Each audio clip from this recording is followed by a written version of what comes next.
الحمد لله نحمده ونستعينه ونستغفره ونؤمن به ونتوكل عليه ونعوذ بالله من شرور أنفسنا ومن سيئات أعمالنا من يهده الله فلا مضل له ومن يضلله فلا هادي له ونشهد أن لا إله إلا الله وحده لا شريك له لا ضد له ولا ند له لا مثل له ولا مماثل له ونشهد أن سيدنا وسندنا وحبيبنا وطبيبنا وطبيب قلوبنا قرتنا قرة أعيننا مطلوبنا مقصودنا موجودنا غوثنا وغياثنا ومغيثنا وعوننا ومعيننا ووكيلنا وكفيلنا محمدا عبده ورسوله صلى الله تعالى عليه وعلى آله وأصحابه أجمعين. أما بعد فأعوذ بالله من الشيطان الرجيم. بسم الله الرحمن الرحيم. قل بفضل الله وبرحمته فبذلك فليفرحوا هو خير مما يجمعون. آمنت بالله صدق الله مولانا العظيم وبلغنا رسوله النبي الكريم الأمين ونحن على ذلك لمن الشاهدين والشاكرين والمطمئنين والحمد لله رب العالمين.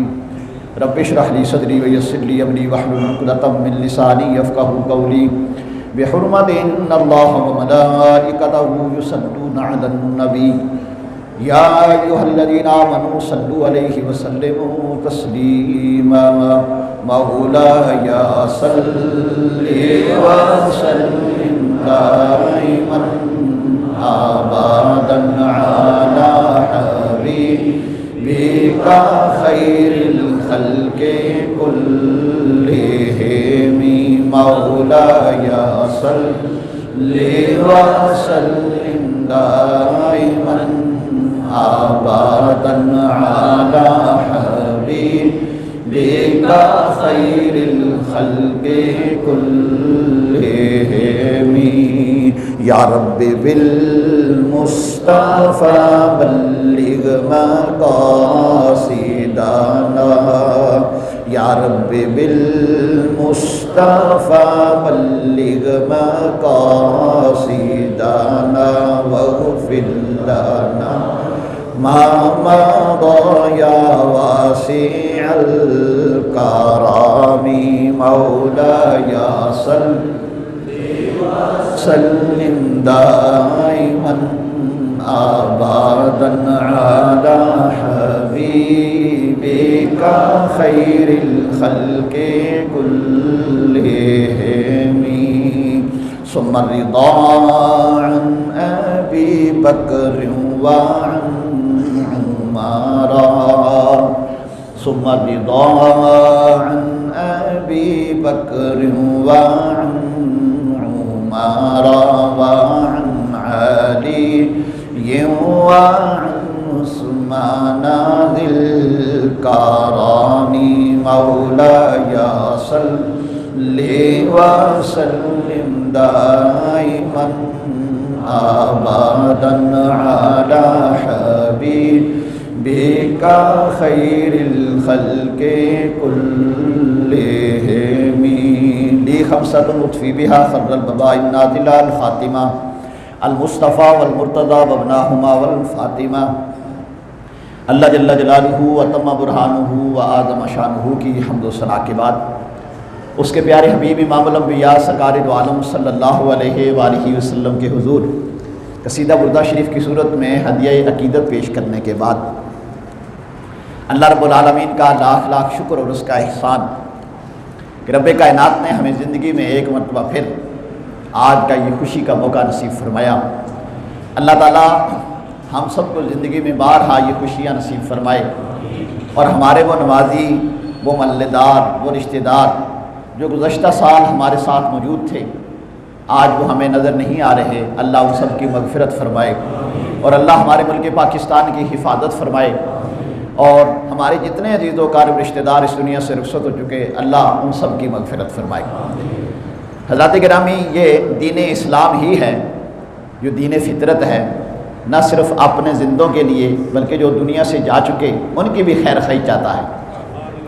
دنیا میں ہر قوم خوشی مناتی ہے، ہر قوم کی عید ہوتی ہے، آپ اخبارات پہ بھی پڑھتے ہوں گے، سنتے ہوں گے خبروں پہ، کسی کی ہولی منائی جاتی ہے، کسی کی دیوالی منائی جاتی ہے، کسی کی پتنگ بازی منائی جاتی ہے، اپنے اپنے طریقے کار ان کے۔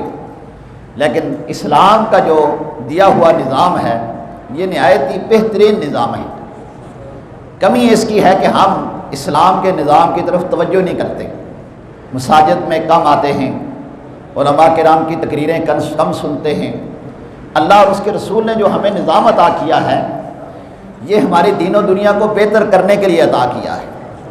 اور میں بارہا اس بات کی یہ مثال دیا کرتا ہوں کہ ہم دنیا کی کوئی بھی چیز خریدیں، اگر موبائل ہی خریدیں ہم تو وہ اس کے ساتھ باقاعدہ ایک کتابچہ دیا جاتا ہے جس کے اوپر اس کے فوائد، اس کے نقصانات، کیا کیا چیزیں اس کے لیے ٹھیک ہیں اور کیا اس کے لیے نقصان دہ ہیں، اس کی بیٹری کتنی چارج کرنی ہے آپ نے، کتنے گھنٹے چارجنگ پہ لگانا ہے، یہ سب کچھ ساتھ بتایا جاتا ہے۔ اور ساتھ ہی ساتھ یہ لکھا ہوتا ہے کہ اگر آپ اس موبائل کو، اس مشینری کو، اس فریج کو، اس کسی بھی مشین کو ہمارے دیے ہوئے اصولوں کے مطابق استعمال کریں گے تو ہم آپ کو اس کی وارنٹی دیتے ہیں، اگر آپ اس کے برخلاف کریں گے تو ہماری طرف سے کوئی وارنٹی نہیں ہے۔ یہ دنیا کی وہ چیزیں جو ہم خریدتے ہیں، ہم بناتے ہیں، ہماری کمپنیاں بناتی ہیں، اس کے ساتھ وارنٹی کارڈ ملتا ہے اور اس کے اوپر ہم عمل بھی کرتے ہیں۔ لیکن انسان کا خالق اور مالک اللہ ہے، اور اللہ رب العالمین نے انسان کو صرف یہ ساری ظاہری جسم ہی نہیں، اس کے ساتھ اس کی روح بھی عطا کی ہے۔ انسان جسم اور روح دونوں کا مرکب ہے۔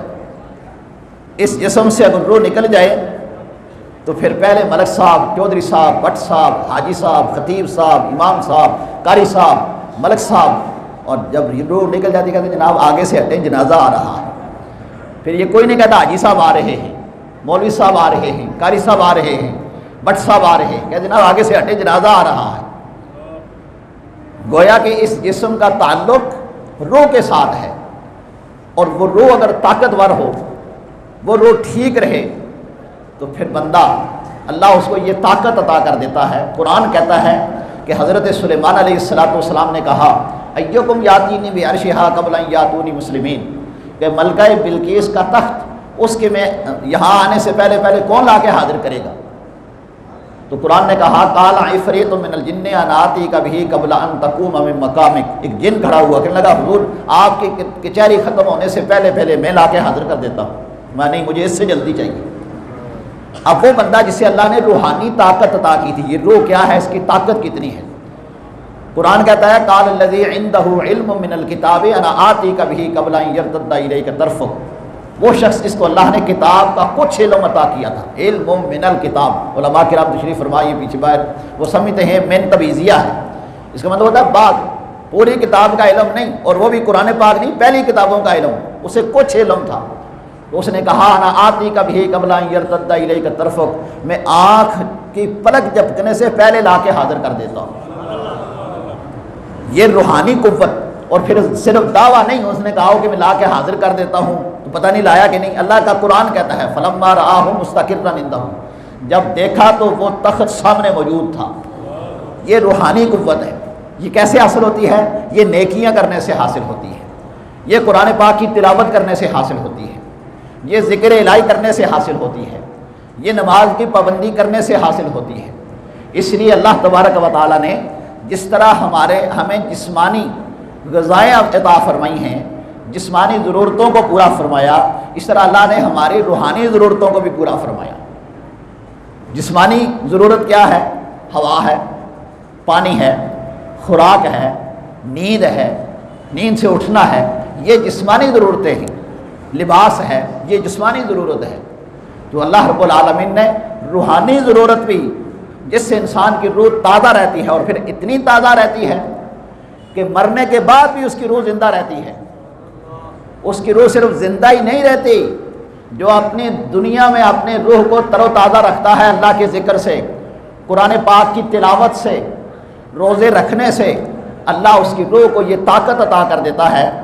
تفسیر مظہری میں قاضی ثناء اللہ پانی پتی علیہ رحمت لکھتے ہیں وَلَا تَقُولُوا لِمَن يُقْتَلُ فِي سَبِيلِ اللَّهِ أَمْوَاتٌ، اس آیت مبارکہ کی تفسیر میں کہ اللہ اپنے ولیوں کو یہ طاقت عطا کر دیتا ہے، يَنْصُرُونَ أَوْلِيَاءَهُمْ وَيُدَمِّرُونَ أَعْدَاءَهُمْ، کہ وہ اپنے دوستوں کی مدد کرتے ہیں اور دشمنوں کو ہلاک بھی کرتے ہیں۔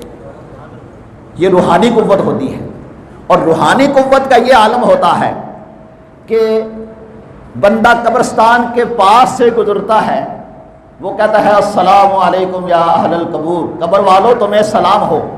اب یہ قبرستان کے پاس سے گزرا، قبر وہ آخری کنارے پہ ہے، قبر والا اسے پہچان بھی جاتا ہے، اس کے سلام کا جواب بھی عطا کرتا ہے۔ جبکہ دنیاوی طور پر ابھی ہم یہاں یہ جو اندر بیٹھے ہیں، اگر باہر مسجد سے کوئی گزرنے والا انہیں سلام کرے تو یہ نہیں پہچان سکیں گے، میں باوجود اس کے کہ میرا چہرہ آپ کی طرف سے نہیں پہچان سکوں گا۔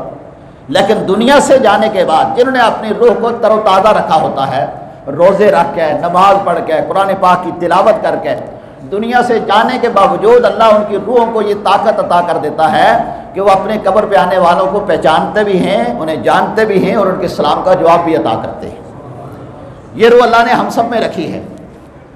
اب ضرورت اس بات کی ہے کہ ہم جس طرح اپنے جسم کو صاف ستھرا رکھتے ہیں، آج ماشاءاللہ سارے نکھرے ہوئے ہیں، اچھا لباس پہنے ہوئے ہیں، اچھے کھا کے آئے ہیں، کس نے کھا کے جانا ہے، جا کے کھانا ہے، تو اسی طرح یہ ضرورت اس بات کی ہے کہ ہم اپنی روح کو بھی تر و تازہ رکھیں، اور جس طرح جسمانی غذاؤں کے کچھ خاص موسم ہوتے ہیں، انہی موسموں میں وہ اناج تیار ہوتی ہے۔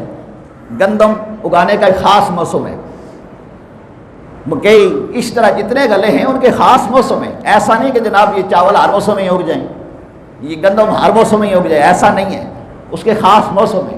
موسم بہار ہے، پھول کھلتے ہیں، پھل لگتے ہیں، درخت کے اوپر تر و تازگی آتی ہے۔ تو اسی طرح اللہ رب العالمین نے روحانی طور پر ہمیں موسم بہار، روحانی موسم بہار ماہ رمضان المبارک عطا فرمایا ہے۔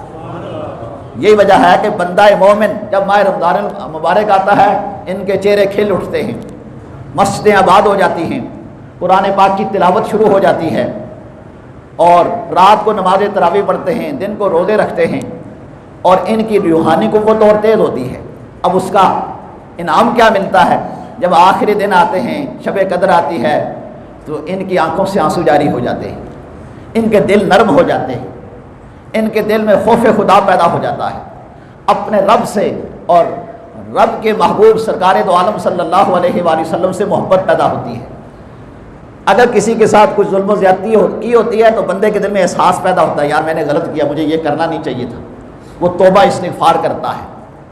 تو یہ روحانی قوت جب آپ کی ٹھیک ہوگی تو گویا آپ کو نیکیاں کرنے پہ دل کرے گا، برائیوں سے بچنے پہ دل کرے گا۔ اور ایسے بندے کے متعلق رب کائنات نے ارشاد فرمایا قد افلح من تزکا وذکر اسم ربہ فصلی، کامیاب وہ ہو گیا، کامیاب وہ رہا، قد افلح من تزکا، جس نے پاکیزگی حاصل کی، وذکر اسم ربہ فصلی، رب کو یاد کرتا رہا اور نماز پڑھتا رہا، وہ کامیاب رہا۔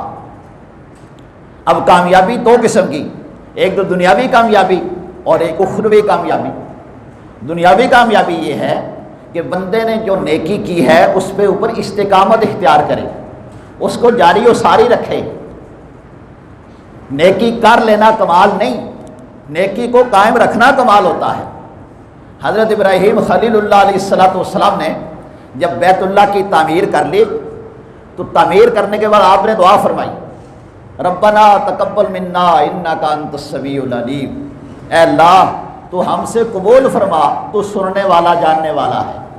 معلوم ہوا نیکی کرنے کے بعد بندہ مومن کی سب سے بڑی تڑپ پہلی یہ ہونی چاہیے کہ اے اللہ تو قبول فرما۔ آج ہم سب یہی دعا کرنے حاضر ہوئے ہیں، اے اللہ ان مسلمانوں نے روزے رکھے، نماز تراویح ادا کی، تیرا ذکر کرتے رہے، اللہ ہمارے روزوں کو قبول فرما، یا اللہ ہماری تراویحوں کو قبول فرما، ہماری تلاوت کلام پاک کو قبول فرما۔ سب سے پہلی تڑپ اور سوچ یہ ہونی چاہیے جو حضرت ابراہیم خلیل اللہ علیہ السلام نے ہمیں عطا کی، اور اللہ کے نیک بندے اسی کے لیے کوشش کیا کرتے تھے۔ حضرت فاروق اعظم رضی اللہ تعالیٰ عنہ کو ایک بندہ عید کی نماز کے بعد ملنے گیا تو آپ رو رہے تھے۔ پوچھنے والے نے پوچھا حضور آج رونے کا کون سا دن ہے؟ آج تو خوشی کا دن ہے، لوگ عیدی مل رہے ہیں، خوش ہو رہے ہیں۔ تو آپ نے فرمایا میری خوشی اس دن ہوگی جس دن مجھے یہ پتہ چل جائے کہ جو میں نے روزے رکھے ہیں اللہ کی بارگاہ میں قبول ہو گئے۔ وہ فاروق اعظم رضی اللہ تعالیٰ عنہ جن کے متعلق سرکار دو عالم صلی اللہ علیہ وآلہ وسلم نے ارشاد فرمایا لو کان بعدی نبی لکان عمر بن الخطاب، اگر میرے بعد کوئی نبی ہوتا تو عمر خطاب ہوتے، جن کی نیکی کا یہ عالم ہے کہ حضور نے ارشاد فرمایا میرا عمر جس گلی سے گزر جاتا ہے وہاں سے شیطان بھاگ جاتا ہے۔ ان کے نامہ اعمال کتنے اللہ کی بارگاہ میں قبول ہوں گے اور کتنے اللہ کے پیارے ہوں گے، لیکن عاجزی انکساری کا حال کیا ہے کہ وہ رو رہے ہیں کہ یا اللہ پتہ نہیں کہ میرے روزے قبول بھی ہوں گے یا نہیں، انا من المقبولین ام من المطرودین، کہ میں مقبولوں میں سے ہوں یا رد کیے ہوئے میں سے ہوں۔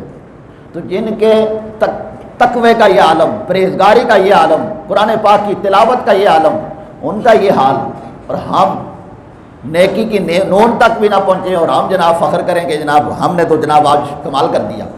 اور آپ کے اس بات کا اثر پھر آگے اولاد تک بھی جاتا۔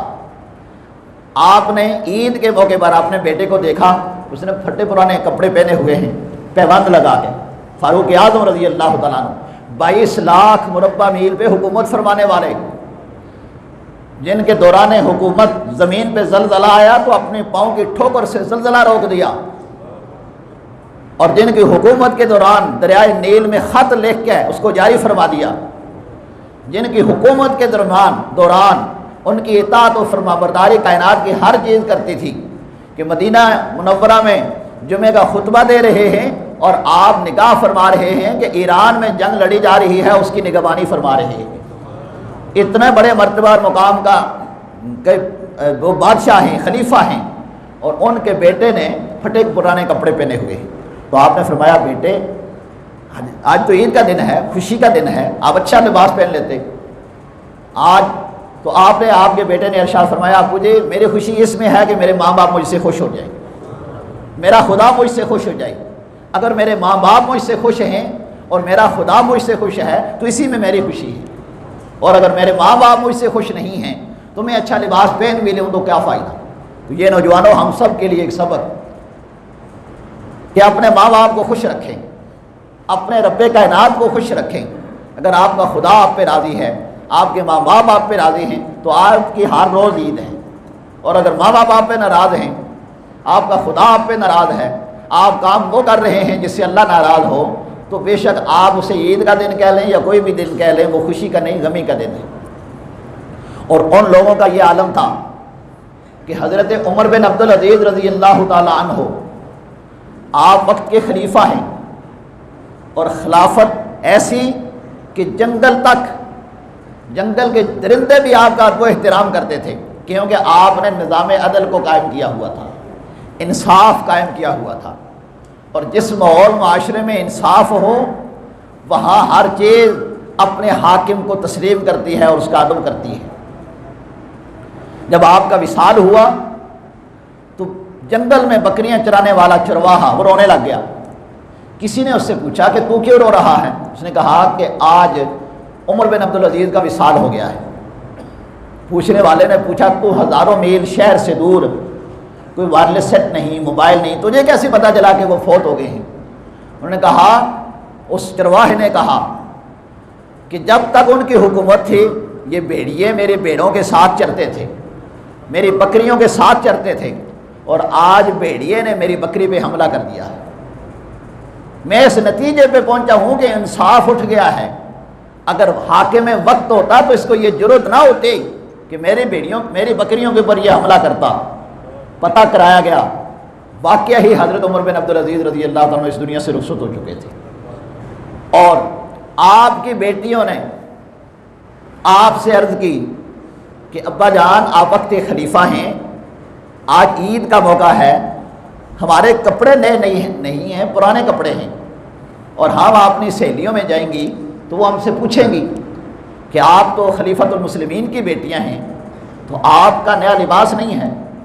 تو آپ نے اپنی بیٹیوں کو تسلی دی، بیٹیاں، میری بیٹی، میری اولاد، نیا لباس پہن لینا یہ کمال نہیں ہے، اللہ کو راضی کر لینا کمال ہے۔ لیکن ابھی کم عمری تھی، جوانی تک پہنچنے کی عمر تھی، تو ان بچیوں نے پھر تقاضا کیا اور ان کی آنکھوں سے آنسو جاری ہو گئے۔ آپ سے رہا نہ گیا، آپ اپنے بیت المال کا جو سیکرٹری تھا، وزیر مال کے پاس گئے اور اسے کہا کہ مجھے 1 مہینے کی تنخواہ ایڈوانس دے دیں، میرے پچھلے پیسے ختم ہو گئے ہیں، اب میرے پاس اتنے پیسے نہیں ہیں کہ میں اپنی بچیوں کو کپڑے خرید کے دے سکوں، مجھے 1 مہینے کی تنخواہ ایڈوانس دے دیں تاکہ میں اپنی بچیوں کو کپڑے خرید کے دے سکوں۔ اب وہ بیت المال کا جو وزیر تھا وہ بھی آج کے وزیروں کی طرح لٹیرا نہیں تھا، وہ بھی خوف خدا رکھنے والا تھا۔ جب بندے کا اپنا کردار ٹھیک ہو تو وہ دوسرے کو بھی ٹھیک کرتا ہے۔ اس بیت المال کے وزیر نے کہا، اے امیر المومنین، آپ مجھے گارنٹی دیتے ہیں کہ آپ مہینے تک زندہ رہیں گے؟ آپ جو کہتے ہیں ایڈوانس پیسے دے دیں، ایڈوانس تنخواہ دے دیں، تو 1 مہینے کی آپ ایڈوانس تنخواہ لے رہے ہیں، 1 مہینے ایڈوانس تک آپ زندہ رہیں گے؟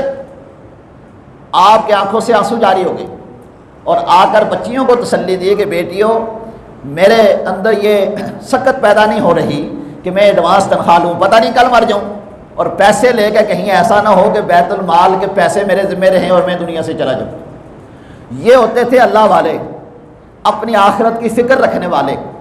اور جو آدمی ایسی فکر رکھتا ہے پھر اللہ اسے اولاد بھی اچھی عطا فرماتا ہے، پھر اسے ہمسائے بھی اچھے مل جاتے ہیں۔ تو رب العالمین نے اسی لیے ارشاد فرمایا، قد افلح من تزکا وذکر اسم ربہ فصلی، کامیاب وہ ہوا جس نے اپنا تزکیہ کیا، اپنے آپ کو ستھرا کیا۔ تو یہ ستھرا کرنا صرف ظاہری نہیں، اپنے باطن کو پاک کریں۔ ماہ رمضان المبارک گزر گیا اور ماہ رمضان المبارک کا فلسفہ کیا تھا؟ رب العالمین نے ارشاد فرمایا، یا ایھا الذین آمنوا کتب علیکم الصیام کما کتب علی الذین من قبلکم لعلکم تتقون، اے ایمان والو، تم پہ روزے فرض کیے گئے جس طرح تم سے پہلے لوگوں پہ فرض کیے گئے تھے۔ یا اللہ کیوں فرض کیے؟ فرمایا لعلکم تتقون، تاکہ تم متقی بن جاؤ، تم اللہ سے ڈرنے والے بن جاؤ، تمہارے دل میں خوف خدا پیدا ہو جائے۔ اب رب العالمین نے ایک تو اس آیت مبارکہ میں یہ بتایا کہ یہ کوئی نئی عبادت نہیں جو صرف تم پہ ہی فرض ہوئی ہے، یہ حضرت آدم علیہ السلام سے لے کر امام الانبیاء سرکار دو عالم صلی اللہ علیہ وآلہ وسلم تک اللہ کے ہر نبی کے اوپر اور ان کی امتوں کے اوپر اللہ نے فرض فرمائے، کسی نہ کسی طریقے سے فرض رہے۔ موسیٰ علیہ السلام کو طور پہ تشریف لے گئے تو آپ نے 40 دن کے روزے رکھے اور پھر اللہ سے ہم کلامی کا شرف عطا کیا۔ معلوم ہوا بندہ روزہ رکھ کے اللہ کے قریب ہوتا ہے۔ حضرت آدم علیہ السلام جنت سے دنیا میں تشریف لائے تو آپ ہر ماہ کے ایام بیض، یعنی ہر چاند کی 13، 14، 15 کے آپ روزہ رکھا کرتے تھے، اور یہ آدم علیہ السلام کی سنت مبارکہ۔ حضرت ایوب علیہ السلام اور حضرت داؤد علیہ السلام ایک دن روزہ رکھتے تھے، ایک دن افطار کرتے تھے، گویا کہ ہر اللہ کے نبی کسی نہ کسی طریقے سے روزے رکھتے رہے۔ روزہ ایک اتنی پیاری عبادت ہے کہ روزہ رکھنے سے بندہ اللہ کے قریب ہو جاتا ہے۔ تو رب کائنات نے ارشاد فرمایا، ایمان والو، تم پہ بھی روزے فرض کیے جس طرح تم سے پہلے لوگوں پہ فرض کیے گئے تھے۔ یا اللہ کیوں؟ فرمایا لعلکم تتقون، تم متقی بن جاؤ، پرہیزگار بن جاؤ، تمہارے اندر خوف خدا آ جائے۔ اور وہ خوف خدا کیسے آتا ہے؟ آپ نے ماہ رمضان المبارک دیکھا کہ سخت قسم کی ہمیں پیاس ہوتی ہے، بھوک ہوتی ہے، لیکن اس کے باوجود روزے کے دوران ہم کچھ نہیں کھاتے پیتے۔ چاہت ہے، طلب ہے، لیکن کھاتے نہیں، پیتے نہیں۔ کیوں؟